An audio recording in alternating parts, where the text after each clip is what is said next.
রাজবাড়ীর পাংশা উপজেলার মৌরাট ইউনিয়নের জীবননালা গ্রামের ২৩ বছর বয়সী মিম খাতুন এবং নোয়াখালীর বসুরহাটের ২৫ বছর বয়সী মোসাম্মদ স্মৃতি ফেসবুকে পরিচয়ের পর ১.৫ বছরের মধ্যে দুজনের সম্পর্ক ঘনিষ্ঠ হয়ে ওঠে।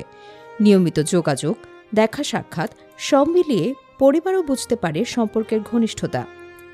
পরিবার জানায় প্রতিনিয়তই তারা ফোনে ও অনলাইনে কথা বলতেন। স্মৃতি একাধিকবার মিমের বাড়িতে আসেন, এমনকি শ্বশুর বাড়িতেও যাতায়াত ছিল তার। ফোনে একটা মেয়ের সাথে যোগাযোগ হয় এবং তার সাথে গভীর একটা সম্পর্কে লিপ্ত হয়। এই সম্পর্কের মধ্যে মেয়ে অনেকবার আমার বাড়িতে বেড়াইতে আসছে এবং মেয়ের মাও মেয়ের সাথে আসছে বেড়াইতে। আমার একটা নাতিন আছে, নাতিনের মাধ্যমে আমি এটা জানতে পারি যে ওই মেয়েটা গোপনে আমার মেয়ের বাড়ি আসে। মিমের বাবা লিটন মৃধা বলেন, আমরা বুঝতেই পারিনি ওদের সম্পর্ক এত গভীর হয়েছে। হঠাৎ করে দুজন একসঙ্গে উধাও হবে এটা কল্পনাও করিনি।